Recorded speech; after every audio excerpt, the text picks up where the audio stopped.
ದೊಡ್ಡ ಅರ್ಥ ಇದೆ. ವಿ ಅಂದರೆ ವಿದ್ವತ್, ಪ್ರಾಯ ಅಂದರೆ ಪ್ರಾಜ್ಞತೆ.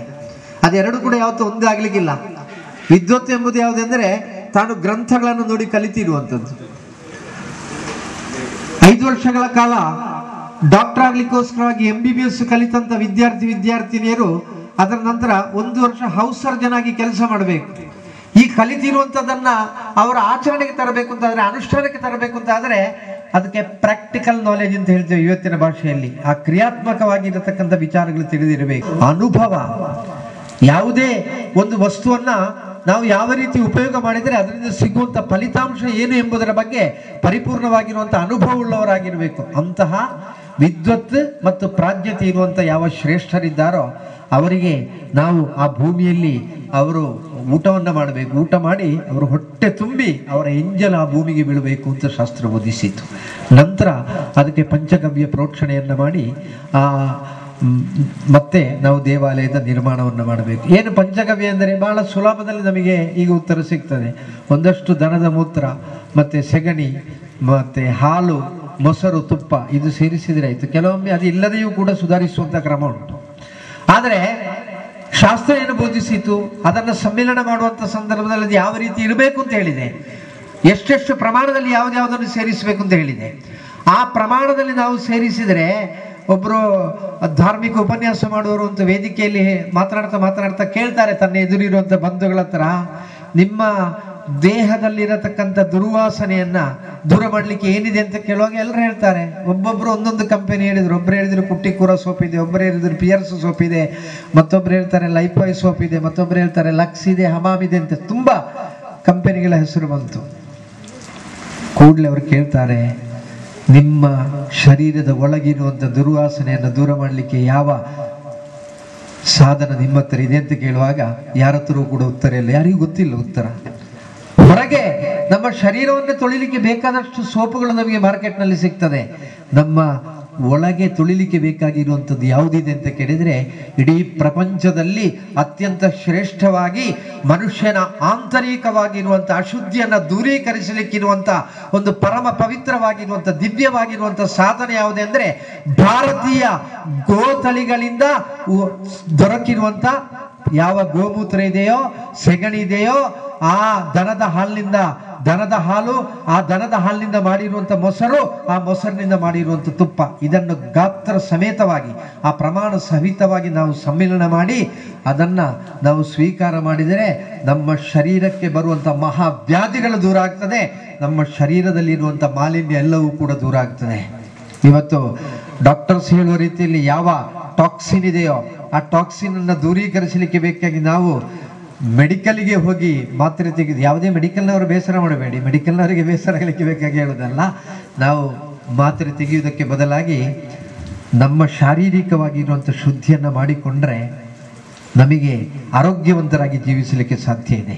ಬಾಬಾ ರಾಮದೇವ್ರವರ ಹತ್ರ 140 ವೈದ್ಯರು ಎದುರು ಕುಳಿತುಕೊಂಡು ಚರ್ಚೆ ಮಾಡ್ತಾರೆ. ಆ ಚರ್ಚೆ ಮಾಡುವಂಥ ಸಂದರ್ಭದಲ್ಲಿ ಈ 140 ಡಾಕ್ಟರ್ಸ್ ಕೂಡ ಪ್ರಶ್ನೆ ಮಾಡ್ತಾರೆ ಅವ್ರ ಹತ್ರ, ನಿಮ್ಮ ಹತ್ರ ಎಲ್ಲದಕ್ಕೂ ಕೂಡ ವ್ಯವಸ್ಥೆ ಇದೆ ಅಂತ ಹೇಳಿದಿರಿ, ಒಬ್ಬ ಬಿದ್ದು ಅವನ ಕಾಲು ಮುರಿದು ಫ್ರಾಕ್ಚರ್ ಆಗ್ತದೆ, ನೀವೇನು ಮಾಡ್ತೀರಿ ಅಂತ ಕೇಳ್ತಾರೆ. ಅವ್ರು ಬಹಳ ತಾಳ್ಮೆಯಿಂದ ಕೂತಿದ್ರು. ಎಲ್ಲರ ಪ್ರಶ್ನೆ ಆದ ನಂತರ ಅವ್ರು ಕೊನೆಗೆ ಉತ್ತರ ಕೊಡ್ತಾರೆ, ನೀವು ಕೇಳಿದ್ರಲ್ಲ ಒಬ್ಬ ಬಿದ್ದು ಫ್ರಾಕ್ಚರ್ ಆದ್ರೆ ಏನು ಮಾಡ್ತೀರಿ ಅಂತ. ನಾವು ಯಾವುದೇ ರೀತಿಯಲ್ಲೂ ಬಿದ್ದರೂ ಫ್ರಾಕ್ಚರ್ ಆಗದ ರೀತಿಯ ವ್ಯವಸ್ಥೆಯನ್ನು ನಾವು ಮಾಡ್ತೇವೆ ಅಂತ ಹೇಳಿದ್ರು. ಯೋಗದಿಂದ ನಮ್ಮ ಪೂರ್ವಿಕವಾಗಿ ಬೋಧಿಸಲ್ಪಟ್ಟಿರುವಂತ ಯಾವುದೆಲ್ಲ ವಿಚಾರಗಳಿವೆಯೋ ಅದರಿಂದ ನಮ್ಮ ಶರೀರ ಆ ರೀತಿಯ ಪೂರ್ಣವಾಗಿರುವಂತ ಗುಣವನ್ನು ಪಡೆಯುತ್ತದೆ ಅಂತ ಹೇಳುವುದನ್ನು ಅವರು ಪ್ರತಿಪಾದಿಸಿದರು. ನಮ್ಮ ಹಿಂದೂ ಧರ್ಮ ಬೋಧಿಸಿರುವಂತ ಸತ್ಯ ಅಷ್ಟು ಕೂಡ ಸತ್ವಯುತವಾಗಿರುವಂಥದ್ದು. ಹಾಗೆ ಆಂತರಿಕವಾಗಿರುವಂತ ಶುದ್ಧಿಯನ್ನು ಮಾಡುವಂತ ಪರಮ ಶ್ರೇಷ್ಠವಾಗಿರುವಂತ ದ್ರವ್ಯ ಪಂಚಗವ್ಯ. ಆ ಪಂಚಗವ್ಯವನ್ನು ಪೂರ್ತಿ ಪ್ರೋಕ್ಷಣೆ ಮಾಡಿದಲ್ಲಿಗೆ ಆ ಭೂಮಿ ಪರಿಪೂರ್ಣ ಶುದ್ಧ ಆಯಿತು. ಅದರ ನಂತರ ನಾವು ಅಲ್ಲಿ ಶಿಲಾನ್ಯಾಸವನ್ನು ಮಾಡಿ ದೇವಾಲಯದ ನಿರ್ಮಾಣವನ್ನು ಪ್ರಾರಂಭ ಮಾಡ್ತೇವೆ. ಶಿಲಾನ್ಯಾಸಕ್ಕೆ ಇಲ್ಲಿ ನಮ್ಮ ಊರಿನಲ್ಲಿ ಒಂದು ಹೆಸರಿದೆ. ಸಾಧಾರಣ ಗ್ರಾಮೀಣವಾಗಿ ಹೇಳುವಾಗ ಕೆಸರು ಕಲ್ಲು ಹಾಕುದು ಅಂತ ಹೇಳ್ತೇವೆ. ಏನು ಕೆಸರು ಕಲ್ಲು ಹಾಕುದು ಅಂತ ಹೇಳಿದ್ರೆ, ಒಂದು ದೇವಾಲಯ ನಿರ್ಮಾಣ ಆಗಬೇಕು ಅಂತಂದ್ರೆ ಆ ಮಣ್ಣನ್ನು ಅಗಿಬೇಕು. ಮಣ್ಣನ್ನು ಅಗೆದು ನೀರು ಸಿಗುವಲ್ಲಿವರೆಗೂ ಕೂಡ ನಾವು ಅಗಿಬೇಕು. ಅಗದ ನಂತರ ಅಲ್ಲಿ ಶಿಲಾನ್ಯಾಸ ಮಾಡಿ ಅಲ್ಲಿಂದ ದೇವಾಲಯವನ್ನು ಕಟ್ಟಲಿಕ್ಕೆ ಪ್ರಾರಂಭ ಮಾಡಬೇಕು ಅಂತ ಶಾಸ್ತ್ರ ಬೋಧಿಸಿದೆ. ಆ ಶಿಲಾನ್ಯಾಸದಿಂದ ಮೊದಲುಗೊಂಡು ದೇವಾಲಯದಲ್ಲಿ ಕೊನೆಗೆ ಆಗುವಂಥದ್ದು. ನೀವೆಲ್ಲ ಕಡೆಯೂ ಕೂಡ ನೋಡಿರ್ಬೋದು, ಬ್ರಹ್ಮಕಲಶ ಆ ದೇವಸ್ಥಾನದಲ್ಲಿ ಆಗುವಾಗ ಕೊನೆಗೆ ಆಚಾರ್ಯರೋ ಅಥವಾ ಆಚಾರ್ಯರ ಜೊತೆಯಲ್ಲಿರುವವರು ಆ ಗರ್ಭಗುಡಿಯ ಮಾಡಿಗೆ ಹತ್ತಿ ಒಂದು ಮುಗುಳಿಯನ್ನು ಇರಿಸ್ತಾರೆ. ನಮ್ಮ ಪೂರ್ವಿಕವಾಗಿರುವಂಥ ರಾಜ ಪರಂಪರೆಯಲ್ಲಿ ಆ ರಾಜನಿಗೆ ಪರಿಪೂರ್ಣತೆ ಬರುವುದು ಯಾವಾಗ ಅಂತ ಕೇಳಿದರೆ ಶಿರಸ್ಸಿಗೆ ಕಿರೀಟ ಧಾರಣೆ ಮಾಡಿದ ಕೂಡಲೇ ಅವನ ಆ ಪೂರ್ಣತೆ ಬರುವಂಥದ್ದು. ಹಾಗೆ ಒಂದು ಕ್ಷೇತ್ರದ ಪರಿಪೂರ್ಣತೆ ಬರುವುದು ಯಾವಾಗ ಅಂತ ಕೇಳಿದರೆ ಆ ಕ್ಷೇತ್ರಕ್ಕೆ ಸ್ತೂಪಿಕಾ ಪ್ರತಿಷ್ಠೆ ಆಗುವಂಥ ಸಂದರ್ಭದಲ್ಲಿ, ಮುಗುಳಿ ಇಡುವಂಥ ಸಂದರ್ಭದಲ್ಲಿ. ಯಾಕೆ ಆ ಮುಗುಳಿ ಅಂತ ಕೇಳಿದರೆ ಅಲಂಕಾರಿಕವಾಗಿ ಹೇಳುವಾಗ ಯಾವ ರೀತಿ ನಮ್ಮ ತಲೆಗೆ ಈಗ ಮುಂಡಾಸು ಕಟ್ಟುವರಿಲ್ಲ, ಆದರೆ ಮೊದಲು ಆ ತಲೆಗೆ ಮುಂಡಾಸು ಕಟ್ಟಿದರೆ ಅದಕ್ಕೆ ಸಂಸ್ಕಾರ. ಇವತ್ತಿಗೂ ಕೂಡ ಮತ್ತೆ ನಾನು ಕಂಡದ್ರಲ್ಲಿ ಅತಿ ಹೆಚ್ಚು ಆ ಸಂಸ್ಕಾರ ಜಾಗೃತವಾಗಿರುವುದು ಎಲ್ಲಿ ಅಂತ ಕೇಳಿದರೆ ಒಂದು ಮತ್ತೆ ಬಂಟ ಸಮಾಜದಲ್ಲಿ, ಅದೇ ರೀತಿ ಮತ್ತೊಂದು ಪೂಜಾರಿ ಸಮಾಜದಲ್ಲಿ, ಮತ್ತೊಂದು ಹವ್ಯಕ ಸಮಾಜದಲ್ಲಿ. ನಾನು ಸಾಧಾರಣ ಮದುವೆ ಸಮಾರಂಭಗಳಲ್ಲಿ ಕಾಣುವಂಥ ಸಂದರ್ಭದಲ್ಲಿ ಸಾಧಾರಣ ಮದುಮಗ ಮುಂಡಾಸು ಕಟ್ಟುವಂಥದ್ದು ಇದೆ. ಈಗ ಮುಂಡಾಸು ಹೋಗಿದೆ, ಈಗ ಏನಿದ್ರು ಕೂಡ ನಾವು ರೆಡಿಮೇಡ್ ಟೋಪಿಯನ್ನು ಹಾಕ್ತೇವೆ, ಆದರೂ ಕೂಡ ಸಂಸ್ಕಾರ ಇದೆ. ಆದರೆ ಈ ಸಮಾಜಗಳಲ್ಲಿ ಇವತ್ತಿಗೂ ಕೂಡ ಯಾರು ಯಜಮಾನ ಸ್ಥಾನದಲ್ಲಿ ನಿಲ್ತಾರೋ ಅವರು ಕೂಡ ಮುಂಡಾಸು ಕಟ್ಟುವಂಥ ಸಂಸ್ಕಾರವನ್ನು ನಾವು ಕಾಣ್ತೇವೆ. ಪೂರ್ವಿಕವಾಗಿ ನಮ್ಮ ಸಂಸ್ಕಾರ ಬೋಧಿಸಿಕೊಟ್ಟಿದ್ದು ಮನುಷ್ಯನಿಗೆ ಪೂರ್ಣತೆ ಬರಬೇಕು ಅಂತಾದರೆ ಪುರುಷನಾದವನ ತಲೆಯಲ್ಲಿ ಮುಂಡಾಸು ಇರಬೇಕು, ರಾಜನಾದವನ ತಲೆಯಲ್ಲಿ ಕಿರೀಟ ಇರಬೇಕು. ಒಂದು ಕ್ಷೇತ್ರಕ್ಕೆ ಪರಿಪೂರ್ಣತೆ ಬರಬೇಕು ಅಂತಾದರೆ ಅದರ ಗರ್ಭಗುಡಿಯಲ್ಲಿ ಅದರ ಮೇಲೆ ಮುಗುಳಿ ಇರಬೇಕು. ಇದು ಅಲಂಕಾರ. ಆದರೆ ಅದರ ತಾತ್ವಿಕವಾಗಿರುವಂಥ ಅರ್ಥ ಏನು? ಪ್ರಕೃತಿ ಪುರುಷರ ಸಂಯೋಗ ಆಗುವಂಥ ಸಂದರ್ಭದಲ್ಲಿ ಉತ್ಪತ್ತಿ ಆಗುವ ಅನುಗ್ರಹ ಎಂಬ ಏನು ಸಂಪತ್ತಿದೆಯೋ ಆ ಸಂಪತ್ತು ಗರ್ಭಗೃಹದ ಮಹಾದ್ವಾರದಲ್ಲಿ ಹೊರಗೆ ಬಂದರೆ ಆ ದೇವರೆದುರು ಕೈ ಮುಗಿತಾ ಇರುವಂಥ ಭಕ್ತ ಭಸ್ಮೀಭೂತ ಆದಾನ. ಆ ಶಾಖ ತಡ್ಕೊಳ್ಳಿಕ್ಕೆ ಸಾಧ್ಯ ಇಲ್ಲ. ಅದನ್ನು ತೇಜಸ್ಸು ಅಂತ ಹೇಳಿದ್ದು, ಬೆಂಕಿಗೆ ಸಮಾನವಾಗಿರುವಂಥದ್ದು. ಆದರೆ ಆ ಶಿಲ್ಪಶಾಸ್ತ್ರ ಪ್ರಕಾರ ನಿರ್ಮಾಣ ಆಗಿರುವಂಥ ದೇವಾಲಯದಲ್ಲಿ ಆ ಉತ್ಪತ್ತಿ ಆಗುವಂಥ ಅನುಗ್ರಹ ಅಲ್ಲೇ ಸುತ್ತುತ್ತಾ ಇರ್ತದೆ. ನೀವು ಸರಿಯಾಗಿ ಗಮನಿಸಿದರೆ ಮುಗುಳಿಯಲ್ಲಿ ಒಂದು ಸಣ್ಣ ರಂಧ್ರ ಇರ್ತದೆ. ನಮ್ಮ ಕಣ್ಣಿಗೆ ಕಾಣ್ತದೋ ಕಾಣುವುದಿಲ್ಲ ಅಂತ ಹೇಳುವಂಥ ರಂಧ್ರ ಇರ್ತದೆ. ಆ ರಂಧ್ರದಲ್ಲಿ ಆ ಅನುಗ್ರಹ ಅದು ಹೊರ ಜಗತ್ತಿಗೆ ಬರ್ತದೆ. ಆದ ಕಾರಣ ನಾವು ಹೊರಗಡೆ ಯಾವುದ್ಯಾವುದೋ ಸಮಸ್ಯೆಗಳನ್ನು ಹಿಡಿದು ಯಾವುದ್ಯಾವುದೋ ಆ ಸಂಕಷ್ಟಗಳನ್ನು ಅನುಭವಿಸಿಕೊಂಡಿರುವವರು, ನಮಗೆ ನಾಳೆ ಜೀವನವೇ ಇಲ್ಲ, ನಾನು ಆತ್ಮಹತ್ಯೆ ಮಾಡಿಕೊಳ್ಳಬೇಕಷ್ಟೆ ಅಂತ ಹೇಳುವಂಥ ನಿರ್ಣಯವನ್ನು ಮಾಡಿದವರು ಎಲ್ಲರೂ ಕೂಡ ಮತ್ತೊಮ್ಮೆ ಬಾಳ್ವೆಗೆ ಬರ್ತಾರೆ. ನನ್ನ ಒಂದು ಹತ್ತಿರದ ಬಂಧು, ಅವರು ದೊಡ್ಡ ವ್ಯವಹಾರವನ್ನು ಮಾಡ್ತಾ ಇದ್ರು. ವ್ಯವಹಾರವನ್ನು ಮಾಡಿ ವ್ಯಾವಹಾರಿಕವಾಗಿ ಜೀವನದಲ್ಲಿ ಸೋಲುವುದು ಗೆಲ್ಲುವುದು ಸಹಜ, ಅದು ದೊಡ್ಡ ಸಂಗತಿ ಏನಲ್ಲ. ನಾವು ಗೆಲ್ಲುವಂಥ ಸಂದರ್ಭದಲ್ಲಿ ತುಂಬ ಎತ್ತರಕ್ಕೆ ಇರ್ತೇವೆ, ಆದರೆ ಸೋಲುವಂಥ ಸಂದರ್ಭದಲ್ಲಿ ನಮಗೆ ನಮ್ಮನ್ನು ನಿಯಂತ್ರಿಸಿಕೊಳ್ಳಿಕ್ಕೆ ಆಗದ ಪರಿಸ್ಥಿತಿ ನಿರ್ಮಾಣ ಆಗ್ತದೆ. ಮತ್ತೆ ಕೆಲವರು ಆತ್ಮಹತ್ಯೆಗೆ ಶರಣರಾಗ್ತಾರೆ. ಈಗ ಸಣ್ಣ ಸಣ್ಣ ವಿಚಾರಕ್ಕೂ ಕೂಡ ಆತ್ಮಹತ್ಯೆ ಮಾಡಿಕೊಳ್ಳುವಂಥ ಪರಿಸ್ಥಿತಿ ನಿರ್ಮಾಣ ಆಗಿದೆ. ಹಾಗೆ ಇವರು ತುಂಬ ಸಮಸ್ಯೆಯಲ್ಲಿ ಇದ್ದರು. ಒಂದು ದಿವಸ ಬೆಳಿಗ್ಗೆ ಎದ್ದು ಇನ್ನು ಯಾವುದೇ ರೀತಿ ನನಗೆ ದಾರಿ ಇಲ್ಲ, ಆತ್ಮಹತ್ಯೆ ಮಾಡಿಕೊಳ್ಬೇಕಷ್ಟೇ ಅಂತ ಹೇಳುವಂಥ ನಿರ್ಣಯ ಬರುವಂಥ ಸಂದರ್ಭದಲ್ಲಿ ಅವರು ನಿರಂತರ ಹೋಗುವಂಥ ದೇವರಿದ್ದಾರೆ, ದೇವಾಲಯ ಇದೆ. ಅವರು ಹೆಚ್ಚು ಸಹ ಆ ದೇವಾಲಯಕ್ಕೆ ಹೋಗುವವರು. ಅವರು ತೀರ್ಮಾನ ಮಾಡ್ತಾರೆ, ಕೊನೆಯದಾಗಿ ಆ ದೇವರಲ್ಲಿ ಒಂದು ಪ್ರಾರ್ಥನೆಯನ್ನು ಮಾಡುವ, ನಾನು ಹೇಗಿದ್ದರೂ ಇನ್ನು ಈ ಲೋಕವನ್ನು ಬಿಡುವವ, ಆದರೆ ನನ್ನನ್ನು ಹಿಂಬಾಲಿಸಿಕೊಂಡಿರುವಂಥ ಹೆಂಡತಿ ಮಕ್ಕಳು ಅನಾಥರಾಗಬಾರದು, ನೀನು ಕಾಪಾಡಿಕೊಳ್ಳಬೇಕು ಅಂತೇಳಿ ಪ್ರಾರ್ಥನೆ ಮಾಡುವ ಅಂತ ಅವರು ದೇವಾಲಯಕ್ಕೆ ಹೋಗ್ತಾರೆ. ದೇವಾಲಯಕ್ಕೆ ಹೋಗಿ ಕೈ ಮುಗಿದು ಅಲ್ಲಿಂದ ಹೊರಗೆ ಬರುವಂಥ ಸಂದರ್ಭದಲ್ಲಿ ಅವರ ಮನಸ್ಸು ಹೇಳ್ತದೆ, ಒಂದು ಅಂತಿಮವಾಗಿರುವಂಥ ಪ್ರಯತ್ನ ಮಾಡಿ ನೋಡುವ ಅಂತೇಳಿ ಅವರೊಂದು ಆತ್ಮೀಯತೆ ಇರುವಂಥ ಒಬ್ಬರು ಆಫೀಸರ್ ಇರುವಂಥದ್ದು ಬ್ಯಾಂಕ್ ಇದೆ. ಆ ಬ್ಯಾಂಕಿಗೆ ಹೋಗ್ತಾರೆ. ಬ್ಯಾಂಕಿಗೆ ಹೋಗಿ ಎಲ್ಲ ಸಮಸ್ಯೆಯನ್ನು ಹೇಳ್ತಾರೆ. ಸಮಸ್ಯೆಯನ್ನು ಹೇಳಿದ ಕೂಡಲೇ ಹೇಳಿದರು ಆ ಬ್ಯಾಂಕಿನವರು, ನೀವೇನು ಹೆದರಬೇಡಿ, ಎಲ್ಲರಿಗೆ ನಾವು ವ್ಯವಸ್ಥೆ ಮಾಡ್ತೇವೆ, ನಮಗೆ ಧೈರ್ಯದಲ್ಲಿ ನಿಮ್ಮೊಂದಿಗೆ ವ್ಯವಹರಿಸಬೇಕು. ಯಾಕಂತ ಹೇಳಿದ್ರೆ ನಿಮ್ಮಲ್ಲಿ ಈಗ ತಿರುಗಿಸಲಿಕ್ಕೆ ಬೇಕಾಗಿರುವಂಥ ಹಣ ಇಲ್ಲದೇ ಇರಬಹುದು, ಆದರೆ ಅದಕ್ಕೆ ಪೂರಕವಾಗಿರುವಂಥ ವ್ಯವಸ್ಥೆಗಳೆಲ್ಲ ನಿಮ್ಮಲ್ಲಿದೆ. ಆದ ಕಾರಣ ನಾವು ವ್ಯವಸ್ಥೆ ಮಾಡ್ತೇವೆ ಅಂತ ಹೇಳಿದರು. ಅವರು ವ್ಯವಸ್ಥೆ ಮಾಡಿದರು, ಅವರು ಜೀವನದಲ್ಲಿ ಗೆದ್ದರು. ಇವತ್ತು ಅದೇ ವ್ಯಕ್ತಿ ಅವರ ಸಂಸ್ಥೆಯ 3 ಶಾಖೆಗಳನ್ನು ಬೇರೆ ಬೇರೆ ಕಡೆಯಲ್ಲಿ ಪ್ರಾರಂಭ ಮಾಡಿದ್ದಾರೆ. ಒಂದು 2 ತಿಂಗಳ ಹಿಂದೆ ಅವರಲ್ಲಿ ನಾನು ಕಾರ್ಯಕ್ರಮಕ್ಕೆ ಹೋಗಿರುವಂಥ ಸಂದರ್ಭದಲ್ಲಿ ಅವರು ನನ್ನ ಹತ್ರ ಹೇಳಿದಂಥ ಮಾತು, ಅವರು ನನಗೆ ಬಂಧು ಕೂಡ, ಅವರು ಹೇಳಿದರು, ನನಗೆ ಹೀಗಿದ್ದೊಂದು ಸನ್ನಿವೇಶ ಸೃಷ್ಟಿಯಾಗಿದೆ. ಆಗ ನಾನು ದೇವಸ್ಥಾನಕ್ಕೆ ಹೋದ ಕೂಡಲೇ ನನ್ನ ಮನಸ್ಸು ಪರಿವರ್ತನೆ ಆಯಿತು, ಯಾಕೆಂತ ನನಗೆ ಗೊತ್ತಿಲ್ಲ ಅಂತ. ಆ ಕೂಡಲೇ ನಾನು ಅವ್ರ ಹತ್ರ ಹೇಳಿದೆ, ಅಷ್ಟೇ ದೇವಸ್ಥಾನ ಅಂದರೆ ಅಷ್ಟೇ, ದೇವಸ್ಥಾನದಲ್ಲಿ ನಿಮ್ಮ ನೀವು ದೇವರಲ್ಲಿ ಹೋಗಿ ಪ್ರಾರ್ಥನೆ ಮಾಡಿದ ಕೂಡಲೇ ಹೊರಗಡೆ ಬರುವಂಥ ಸಂದರ್ಭದಲ್ಲಿ ನಾನು ಯಾರಿಗೂ ಒಂದು ಸಾಲವನ್ನು ಮರುಪಾವತಿ ಮಾಡಲಿಕ್ಕಿದೆ, ಅವರು ಈಗ ಬೆಳಿಗ್ಗೆ 10 ಗಂಟೆಗೆ ಬಂದು ನನ್ನ ಮೇಲೆ ಅವರು ನಾನು ಕೊಡದಿದ್ರೆ ನನ್ನನ್ನು ಏನೆಲ್ಲ ಮಾಡ್ಯಾರು ಅಂತ ಹೇಳುವಂತ ಹೆದರುವಾಗ ನಾವು ಹೊರಗಿಡುವಂಥ ಸಂದರ್ಭದಲ್ಲಿ 1 ಕೋಟಿ ತುಂಬಿರುವಂಥ ಬ್ಯಾಗನ್ನು ದೇವರು ನಮ್ಮ ಕೈಯಲ್ಲಿ ಏನು ಕೊಡುವುದಿಲ್ಲ. ಆದರೆ ಅಲ್ಲಿಂದ ಒಳಗೆ ಹೋಗುವಂಥ ಸಂದರ್ಭದಲ್ಲಿ ನಮ್ಮ ಮನಸ್ಸು ಸೋತಿರ್ತದೆ, ನಮ್ಮ ಮನಸ್ಸು ಹೆದರಿರ್ತದೆ, ನನಗಿನ್ನು ಜೀವನ ಇಲ್ಲ ಅಂತ ತೀರ್ಮಾನ ಮಾಡಿರ್ತದೆ. ಆದರೆ ಆ ದೇವರಲ್ಲಿ ಹೋಗಿ ಕೈ ಮುಗಿದು ಹೊರಗೆ ಬರುವಂಥ ಸಂದರ್ಭದಲ್ಲಿ ಮನಸ್ಸಿಗೆ ಧೈರ್ಯ ತುಂಬುತ್ತದೆ.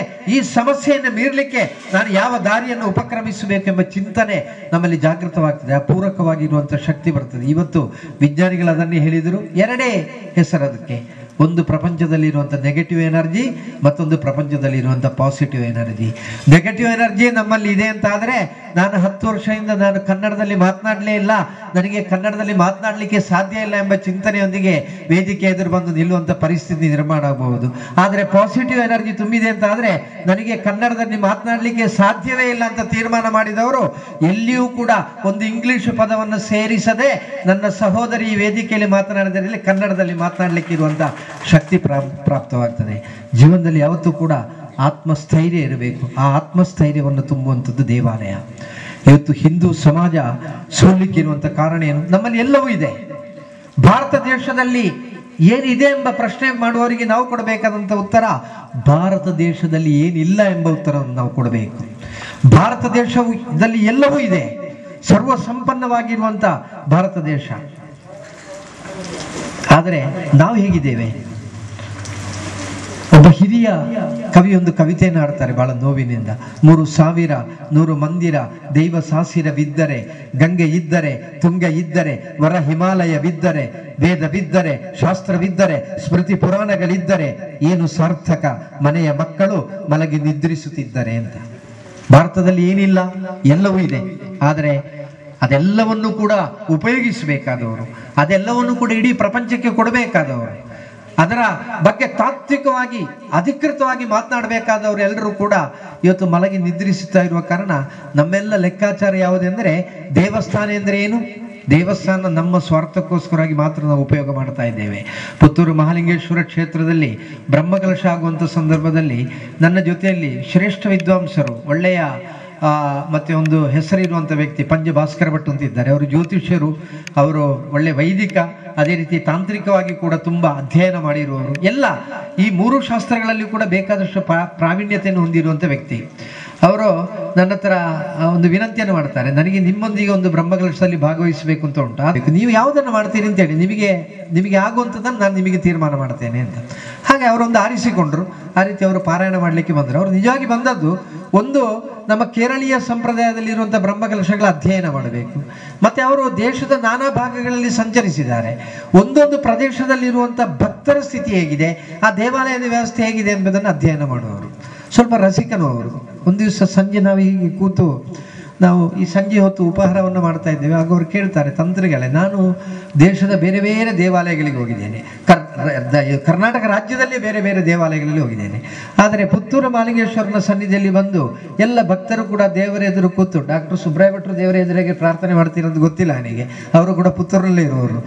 ದೇವರ ಎದುರು ಬಂದು ಯಾರು ಕೂಡ ಕೈ ಮುಗಿದು ಪ್ರಾರ್ಥನೆಯನ್ನು ಮಾಡೋದಿಲ್ಲ, ದೇವರ ಎದುರು ಹೀಗೆ ಕೈಯನ್ನು ಬಿಡಿಸಿ ಪ್ರಾರ್ಥನೆಯನ್ನು ಮಾಡ್ತಾರೆ. ಯಾಕೆ ಅಂತ ಕೇಳಿದರು. ನಿಜವಾಗಿ ನಾನು ಅಲ್ಲಿವರೆಗೆ ಅದನ್ನು ಗಮನಿಸಲೇ ಇಲ್ಲ, ನಾನು ಗಮನಿಸಿದವನೇ ಅಲ್ಲ, ನನಗೆ ಆ ಪ್ರಶ್ನೆಗೆ ಉತ್ತರ ಇಲ್ಲ. ನಾನು ಕೇಳಿದೆ, ಯಾಕೆ ಆಗಿರಬಹುದು? ನಾವು ಯಾವತ್ತೂ ಕೂಡ ದೇವರಲ್ಲಿ ಹೋಗುವಾಗ 2 ಕೈಗಳನ್ನು ಮುಗಿದು ನಮ್ಮ ಹೃದಯ ಮಧ್ಯದಲ್ಲಿ ಇರಿಸಿಕೊಂಡು ಪ್ರಾರ್ಥನೆ ಮಾಡುವಂಥದ್ದು ಸಂಪ್ರದಾಯ. ಆದರೆ ಯಾಕೆ ಮಹಾಲಿಂಗೇಶ್ವರನ ಸನ್ನಿಧಿಯಲ್ಲಿ ಹೀಗೆ ಮಾಡ್ತಾರೆ ಅಂತ ಹೇಳುವಾಗ ಅವರು ಹೇಳಿದರು, ಹೆಚ್ಚಿನ ಅಂಶ ಬರುವಂಥ ಭಕ್ತರೆಲ್ಲ ಪ್ರಾರ್ಥನೆ ಮಾಡ್ತಾ ಇರ್ಬೋದು, ನಿನಗೇನು ಮಾರಾಯ, ನೀನು ಕೋಟ್ಯಾಧಿಪತಿ, ನಿನ್ನ ಹತ್ರ ಬೇಕಾದಷ್ಟು ಉಂಟು, ನಿನಗೆ ಯಾಕೆ ಅದೆಲ್ಲ, ಸ್ವಲ್ಪ ನನಗೆ ಕೊಡುವಂತ ಬೇಡುವುದಾಗಿರ್ಬೋದು ಅಂತ ಹೇಳಿದರು. ತಮಾಷೆಯಾಗಿ ಹೇಳಿದವರು. ಪುತ್ತೂರಿನ ಭಕ್ತರು ಆ ರೀತಿ ಇಲ್ಲ. ನಾನು ನನ್ನ ವೃತ್ತಿ ಕ್ಷೇತ್ರದಲ್ಲಿ, ನನ್ನ ವೃತ್ತಿ ಜೀವನದಲ್ಲಿ ನಾನು ಕಂಡಿರುವಂಥ ದೇವಾಲಯದ ಉತ್ಸವ ಆಗುವಂಥ ಸಂದರ್ಭದಲ್ಲಿ, ಉತ್ಸವ ಪ್ರಾರಂಭ ಆಗುವಂಥ ಸಂದರ್ಭದಲ್ಲಿ ಬೇಕಾದಷ್ಟು ಜನರಿರ್ತಾರೆ. ಆ ಗೌಜಿಯ ಸುತ್ತುಗಳಾಗೋಲ್ಲಿವರೆಗೆ, ಉಡುಕೆ ಚೆಂಡೆ ವಾದ್ಯ ಆಗೋಲ್ಲಿವರೆಗೆಲ್ಲ ಜನಗಳಿರ್ತಾರೆ. ಕೊನೆಗೆ ಜನ ಖಾಲಿ ಆಗ್ತಾರೆ. ಕೊನೆಗೆ ಕ್ಷೇತ್ರದ ಮುಕ್ತೇಶ್ವರರು ಸಮೇತ ಮನೆಗೆ ಹೋಗಿ ಬಾಕಿ ಆಗೋದು ಯಾರು ಅಂತ ಹೇಳಿದ್ರೆ ತಂತ್ರಿಗಳು, ದೇವರವರು ಮತ್ತೆ ಕೈದೀಪಿಡುವರು ಎಲ್ಲರಿಗೆ ಅನಿವಾರ್ಯ. ಅವರಿಗೆ ಇದನ್ನು ಬಿಟ್ಟು ಹೋಗ್ಲಿಕ್ಕೆ ನಿವೃತ್ತಿ ಇಲ್ಲದ ಪರಿಸ್ಥಿತಿ ನಿರ್ಮಾಣ ಆಗ್ತದೆ. ಆದರೆ ಪುತ್ತೂರು ದೇವಸ್ಥಾನದಲ್ಲಿ ದೇವರ ಉತ್ಸವ ಪ್ರಾರಂಭ ಆದರೆ ದೇವರ ಉತ್ಸವ ಮುಗಿದು ದೇವರು ಪುನಃ ಗರ್ಭಗುಡಿಯನ್ನು ಸೇರಿದ ನಂತರ ಅಲ್ಲಿಂದ ಒಂದು ಆ ಮಲ್ಲಿಗೆಯ ಹೂವಿನ ಪ್ರಸಾದ ಸಿಗದೆ ಅಲ್ಲಿಯ ಭಕ್ತರು ನಿರ್ಗಮಿಸುವುದಿಲ್ಲ. ಅಷ್ಟು ಕೂಡ ಆ ಪೂರ್ಣವಾಗಿರುವಂಥ ಭಕ್ತಿ ಇದೆ. ಆದ್ರೆ ಇವರು ತಮಾಷೆಯಾಗಿ ಆ ಮಾತನ್ನು ಹೇಳಿದರು. ಆದರೆ ನಮ್ಮ ಪರಿಸ್ಥಿತಿಯನ್ನು ನಾವು ಗಮನಿಸಿದರೆ ನಾವೆಲ್ಲರೂ ಹಾಗೆ ಇದ್ದೇವೆ. ನಮ್ಮ ಪರಿಸ್ಥಿತಿ ಹಾಗೆ ಇದೆ. ಒಂದು ಕ್ಷೇತ್ರದಲ್ಲಿ, ಬಹಳ ಗ್ರಾಮೀಣ ಪ್ರದೇಶದಲ್ಲಿ ಇರುವಂಥ ಕ್ಷೇತ್ರ, ಆ ಕ್ಷೇತ್ರದಲ್ಲಿ ಒಂದು ದಿವಸ ಒಂದು ತಾಯಿ ಬಂದು ದೇವರಲ್ಲಿ ಪ್ರಾರ್ಥನೆ ಮಾಡ್ತಾಳೆ. ಅರ್ಚಕನ ಮನೆಯ ಹತ್ತಿರದ ಮನೆಯವರು, ಅರ್ಚಕನ ನೆರೆಕರೆಯವರು. ತಾಯಿ ಬಂದು ಪ್ರಾರ್ಥನೆ ಮಾಡೋದೇನೆಂದರೆ, ಅವರ ಮಗ 10ನೇ ತರಗತಿಯಲ್ಲಿ ಓದ್ತಾ ಇದ್ದಾನೆ. 10ನೇ ತರಗತಿಯಲ್ಲಿ ಪಬ್ಲಿಕ್ ಪರೀಕ್ಷೆ ಬರ್ತದೆ. ತಾಯಿ ಬಂದು ಪ್ರಾರ್ಥನೆ ಮಾಡ್ತಾಳೆ. ಅರ್ಚಕರ ಹತ್ರ ಹೇಳ್ತಾಳೆ, ನನ್ನ ಮಗ 10ನೇ ತರಗತಿಯಲ್ಲಿ ಫಸ್ಟ್ ಕ್ಲಾಸ್ನಲ್ಲಿ ತೇರ್ಗಡೆ ಆದರೆ ನಾನು ದೇವರಿಗೆ 1 ಪೌನ್ ಚಿನ್ನದ ಮಾಲೆ ಕೊಡ್ತೇನೆ ಅಂತ. ಅರ್ಚಕರಿಗೆ ಟೆನ್ಷನ್. ಅರ್ಚಕರ ಹತ್ತಿರದ ಮನೆಯವರು, ಅವ ದೊಡ್ಡ ಶಿಖಾಮಣಿ ಅಂತ ಹೇಳಿದರೆ ಅವ 10ನೇ ಕ್ಲಾಸ್ನಲ್ಲಿ ಫಸ್ಟ್ ಕ್ಲಾಸ್ ಅಲ್ಲ, ಅವ 10ನೇ ಕ್ಲಾಸ್ನಲ್ಲಿ ಜಸ್ಟ್ ಪಾಸ್ ಆಗ್ಲಿಕ್ಕೂ ಕೂಡ ಕೂಡದವ ಅಂತ ಹೇಳಿದ್ರೆ ಅರ್ಚಕರಿಗೆ ಗೊತ್ತುಂಟು. ಆದರೆ ಅನಿವಾರ್ಯ ಅವರು ಪ್ರಾರ್ಥನೆ ಮಾಡ್ತಾರೆ. ಯಾಕಂದ್ರೆ ಅವರಿಗೆ 3 ತಿಂಗಳಿನಿಂದ ಸಂಬಳವೂ ಸಿಗಲಿಲ್ಲ. 1 ವಾರ ಕಳೆದರೆ ದೇವರಿಗೆ ನೈವೇದ್ಯ ಇಡ್ಲಿಕ್ಕೆ ಅಕ್ಕಿಯೂ ಇಲ್ಲ, ಅಲ್ಲಿ ದುಡ್ಡಿಲ್ಲ, ಅಲ್ಲಿ ಏನು ಮಾಡೋದು. ಆಗ ಅನಿವಾರ್ಯವಾಗಿ ಏನಾದರೂ ಆ ದೇವರೊಂದು ಮತ್ತೆ ಇವಳ ಮಗನನ್ನ 10ನೇ ಫಸ್ಟ್ ಕ್ಲಾಸಲ್ಲಿ ತೇರ್ಗಡೆ ಮಾಡಿದರೆ 1 ಪೌನು ಚಿನ್ನದ ಮಾಲೆ ಬಂದರೆ ಒಂದು 4 ತಿಂಗಳಿಗೆ, ಒಂದು 5 ತಿಂಗಳಿಗೆ ಚಿಂತನೆ ಮಾಡಬೇಕಾದಿಲ್ಲ ಅಂತೇಳಿ ಅವರು ಪ್ರಾರ್ಥನೆಯನ್ನು ಮಾಡ್ತಾರೆ. ಮೊಕ್ತೇಶ್ವರರು ಕೂಡ ಇದ್ದರು. ಹಾಗೆ ಪ್ರಾರ್ಥನೆಗಿಂತ ಮೊದಲು ಹೋಗಿ ಮೊಕ್ತೇಶ್ವರ ಹತ್ರ ಗುಟ್ಟಾಗಿ ಹೇಳಿದ್ರಂತೆ ಇವರು, ಸಂಗತಿ ಹೀಗೆ, ಅವ ಬರೀ ದಡ್ಡ, ಎಂಥದೇ ಆಗಲಿ ನೀನೊಮ್ಮೆ ಪ್ರಾರ್ಥನೆ ಮಾಡು, ನಮಗೆ 1 ಪೌನು ಚಿನ್ನ ಬರಲಿ ದೇವರಲ್ಲಿಗೆ ಅಂತ. ಹಾಗೆ ತಾಯಿಯ ಟೆನ್ಷನ್ ಹೋಯ್ತು, ಮಗನಿಗೆ ಟೆನ್ಷನ್ ಇಲ್ಲ. ತಾಯಿಯ ಟೆನ್ಷನ್ ಹೋಯ್ತು, ಅರ್ಚಕರ ಟೆನ್ಷನ್ ಹೋಯ್ತು, ಮೊಕ್ತೇಶ್ವರರ ಟೆನ್ಷನ್ ಹೋಯ್ತು. ಮತ್ತೆ ಪ್ರಾರಂಭ ಯಾರಿಗೆ ಅಂತ ಹೇಳಿದ್ರೆ ದೇವರಿಗೆ. ಈ ದಡ್ಡನನ್ನು ಪಾಸು ಮಾಡಬೇಡ, ದಡ್ಡನನ್ನು ಪಾಸು ಮಾಡಿದರೆ ದೇವರಿಗೂ ನೈವೇದ್ಯ ಇಲ್ಲ. ಪ್ರಾರ್ಥನೆ ಮಾಡುವಂತ ತಾಯಿಗೆ ಗೊತ್ತಿದೆ, ನನ್ನ ಮಗ ಯಾವ ಕಾರಣಕ್ಕೂ ಕೂಡ ಅವ ಪಾಸ್ ಆಗ್ಲಿಕ್ಕೆ ಯೋಗ್ಯತೆ ಇಲ್ಲವಾದ ಅಂತವ್ರು ದೇವರಿಗೆ ಬಾರಾಗ್ತದೆ. ನಾವೆಲ್ಲ ಆಗಿದ್ದೇವೆ. ಈಗ ನಮ್ಮ ಪ್ರಾರ್ಥನೆ ಎಲ್ಲ ನಮ್ಮ ಸ್ವಾರ್ಥಕ್ಕೋಸ್ಕರವಾಗಿ ದೇವಾಲಯದಲ್ಲಿ ಪರಸ್ಪರ ಅಣ್ಣ ತಮ್ಮಂದಿರೊಳಗೆ. ನಾನು ನಮ್ಮ ಸಮೀಪದಲ್ಲಿ ಒಂದು ದೇವಾಲಯದಲ್ಲಿ ವಾರ್ಷಿಕೋತ್ಸವ ಕಳೆದಾಗುವಾಗ ಒಬ್ಬ ಬಂದು ಮತ್ತೆ ಒಂದು ಪ್ರಾರ್ಥನೆ ಆಗ್ಬೇಕು ದೇವರ ಹತ್ರ ಅಂತ. ಏನು ಅಂತ ಕೇಳಿದೆ. ಅಲ್ಲ, ನನಗೊಂದು ಮತ್ತೆ ಇನೋವಾ ಕಾರ್ ತೆಗಿಬೇಕು, ಅದಕ್ಕೆ ದೇವರು ಶಕ್ತಿಯನ್ನು ಕೊಡಬೇಕು ಅಂತ. ಅದು ನೀನು ಶಕ್ತಿ ಕೊಡುವಾಗ ತೆಗೆದ್ರೆ ಸಾಕಲ್ಲ, ಅದಕ್ಕೆ ನೀನೀಗ ದೇವರ ಹತ್ರ ಪ್ರಾರ್ಥನೆ ಮಾಡೋದು ಯಾಕೆ? ಅಥವಾ ನೀನು ದೇವರ ಹತ್ರ ಪ್ರಾರ್ಥನೆ ಮಾಡಿದ್ರೆ ನಿನಗೆ ಇನೋವಾ ತೆಗಿಲಿಕ್ಕೆ ಇರೋ ಶಕ್ತಿಯನ್ನೆಲ್ಲ ಕೊಡ್ಲಿಕ್ಕಿಲ್ಲ ದೇವರು ಅಂತ ಹೇಳಿದ್ದೇನೆ. ಅಲ್ಲ, ನನ್ನ ಅಣ್ಣನ ಮನೆಗೆ ನಿನ್ನೆ ಇನೋವಾ ಬಂದಿದೆ, ಹಾಗಿದ್ರೆ ನನಗೆ ಕೂಡಲೇ ಬರಬೇಕು ಅಂತ. ನನ್ನ ಅಣ್ಣ ಇನೋವಾ ತೆಗೆದಿದ್ದಾನೆ, ಅಣ್ಣನ ಮನೆ ಅಂಗಳದಲ್ಲಿ ಇನೋವಾ ನಿಲ್ಲುವಾಗ ನನ್ನ ಮನೆ ಅಂಗಳದಲ್ಲಿ ಕೂಡ ಇನೋವಾ ನಿಲ್ಲಬೇಕು. ಇದು ಸ್ವಾಭಿಮಾನವೋ ದುರಭಿಮಾನವೋ ಅಜ್ಞಾನವೋ ಎಂಬುದಕ್ಕೆ ಉತ್ತರ ನಾವೇ ಕಂಡು ಹುಡುಕಬೇಕಷ್ಟೇ. ಈ ರೀತಿ ನಮ್ಮ ಸ್ವಾರ್ಥಕ್ಕೋಸ್ಕರವಾಗಿ, ನಮ್ಮೊಳಗಿರುವಂಥ ಸ್ಪರ್ಧೆಗೋಸ್ಕರವಾಗಿ ನಾವು ದೇವರನ್ನ ದುರುಪಯೋಗ ಪಡಿಸಿಕೊಳ್ಳುವಂಥ ಪರಿಸ್ಥಿತಿಗೆ ನಿರ್ಮಾಣ ಆಗಿದೆ. ನಮ್ಮ ಹಿರಿಯರೇನು ಪ್ರಾರ್ಥನೆ ಮಾಡ್ತಾ ಇದ್ರು, ಹೇಳಿದರು. ಹಿರಿಯರು ಪ್ರತಿ ದಿವಸವೂ ಕೂಡ ಬಂದು ದೇವರಲ್ಲಿ ಬಂದು ಅವರು ಕೈ ಮುಗಿದು ಆ ದೇವರಿಗೆ ನಮಸ್ಕರಿಸಿ ಅವರ ದಿನಚರಿಯನ್ನು ಪ್ರಾರಂಭ ಮಾಡ್ತಾ ಇದ್ರು ಅಂತ. ಅವರು ದೇವರಲ್ಲಿ ಏನು ಪ್ರಾರ್ಥನೆ ಮಾಡಿರಬಹುದು? ನಮ್ಮ ಹಿರಿಯರೆಲ್ಲರೂ ಕೂಡ ದೇವರಲ್ಲಿ ಪ್ರಾರ್ಥನೆ ಮಾಡಿದ್ದು ಒಂದೇ, ಪಾಪಾಂಧಕಾರಂ ತ್ವರಿತಂ ನಿವಾರಯ ಪ್ರಜ್ಞಾನ ದೀಪಂ ಮನಸ್ಸಿ ಪ್ರದೀಪಯ ಅಂತ. ನನ್ನ ಆತ್ಮನ ಆವೃತವಾಗಿರುವಂಥ ಪಾಪತ್ವವನ್ನು ದೂರ ಮಾಡು, ಅಂಧಕಾರವನ್ನು ದೂರ ಮಾಡು, ಜ್ಞಾನವೆಂಬ ದೀಪವನ್ನು ಬೆಳಗಿಸಿಕೊಡುವಂತ ನಮ್ಮ ಹಿರಿಯರು ಪ್ರಾರ್ಥನೆ ಮಾಡಿದರು.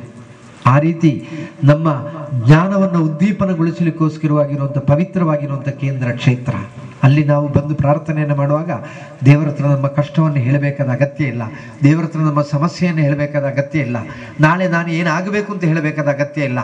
ಎಲ್ಲವನ್ನು ಕೂಡ ದೇವರು ಮಾಡುತ್ತಾರೆ. ಆದರೆ ಜೀವನದಲ್ಲಿ ನಮ್ಮ ಸಂಸ್ಕಾರದ ಒಂದು ಭಾಗವಾಗಿ ಯಾವತ್ತೂ ಕೂಡ ದೇವರ ಪ್ರಾರ್ಥನೆ ಇರಬೇಕು, ದೇವರ ಚಿಂತನೆ ಇರಬೇಕು, ದೇವರ ಆರಾಧನೆ ಇರಬೇಕು.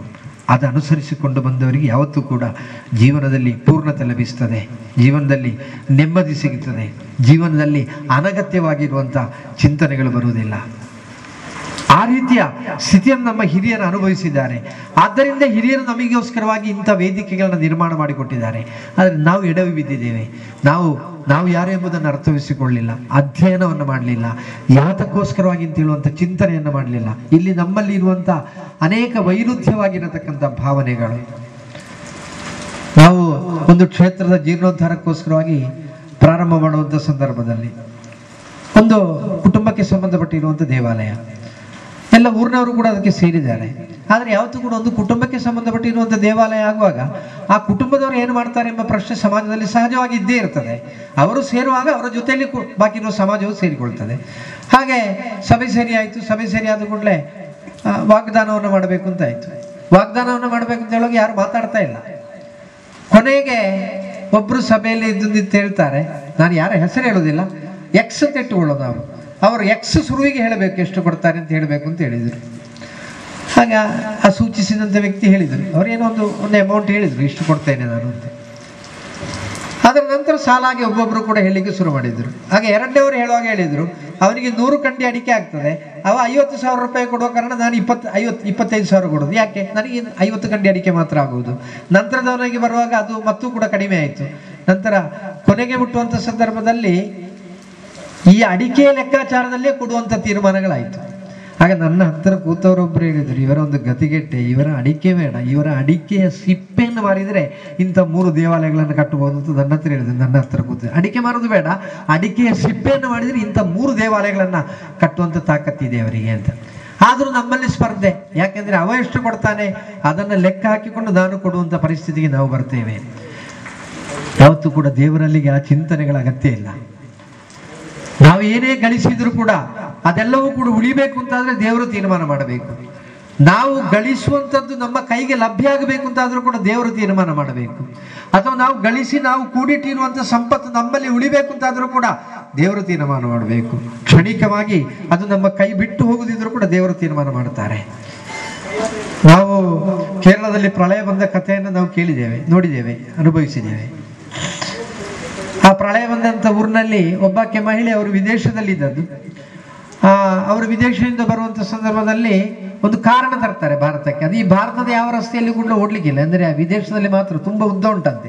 ನಾನು ನೋಡಲಿಲ್ಲ, ಇದು ಮತ್ತೆ ಹೇಳಿರುವಂಥ ಕತೆ. ಆ ಕಾರ್ ತರ್ತಾರೆ. ಕಾರ್ ತಂದು ಅವರ ಊರು ಸ್ವಲ್ಪ ಗ್ರಾಮೀಣ ಪ್ರದೇಶ, ಅಲ್ಲೆಲ್ಲಿಯೂ ಕೂಡ ಕೊಂಡೋಗ್ಲಿಕ್ಕೆ ಸಾಧ್ಯ ಇಲ್ಲ. ಆದರೂ ಕೂಡ ಊರಿನವರಿಗೆಲ್ಲ ಗೊತ್ತಾಗಬೇಕಲ್ಲ, ಊರಿನವರಿಗೆಲ್ಲ ಗೊತ್ತಾಗಬೇಕು ನನ್ನ ಹತ್ರ ಇಂಥ ಕಾರ್ ಇದೆ ಅಂತೇಳಿ. ಒಮ್ಮೆ ಅವರು ಸಂಜೆ ಹೊತ್ತಿಗೆ ಕಾರನ್ನು ತೆಕ್ಕೊಂಡು ಹೋಗ್ತಾರೆ ಊರಿನಲ್ಲಿ. ಯಾರು ಅದನ್ನು ದೊಡ್ಡ ಗಣ್ಯ ಮಾಡೋದಿಲ್ಲ. ಯಾವತ್ತೂ ಕೂಡ ಇವತ್ತೊಬ್ಬ ಸಂಪತ್ತು ಇರುವವರನ್ನು ಯಾರು ಕೂಡ ಗಣ್ಯ ಮಾಡುವವರು ಇಲ್ಲ. ಆ ಸಂಪತ್ತನ್ನು ಯಾವ ರೀತಿ ಉಪಯೋಗ ಮಾಡ್ತಾನೆ ಎಂಬುದನ್ನು ನೋಡಿಕೊಂಡು ಎಲ್ಲರೂ ಕೂಡ ಗಣ್ಯ ಮಾಡ್ತಾರೆ. ಒಬ್ಬನಲ್ಲಿ ಕೋಟಿಗಟ್ಟಲೆ ಸಂಪತ್ತು ಅಂತೇಳಿ ಯಾರು ಕೂಡ ಅವರನ್ನು ತಿರುಗಿ ನೋಡುವುದಿಲ್ಲ. ಆದರೆ ಆ ಸಂಪತ್ತನ್ನ ಸದುಪಯೋಗ ಪಡಿಸಿಕೊಳ್ಳುವವರ ಜೊತೆ ಯಾವತ್ತೂ ಕೂಡ ಸಮಾಜ ಅವರನ್ನು ಹಿಂಬಾಲಿಸಿಕೊಂಡು ಬರ್ತದೆ. ಆದ ಕಾರಣ ಯಾರು ಕೂಡ ದೊಡ್ಡ ಗಣ್ಯ ಮಾಡಲಿಲ್ಲ. ಆದ್ರೆ ಆ ಸ್ತ್ರೀಗೆ ಒಂದು ನೆಮ್ಮದಿ ಆಯಿತು, ನನ್ನ ಎಲ್ಲ ಸಂಪತ್ತು ಎಲ್ಲರಿಗೂ ಗೊತ್ತಾಯ್ತು.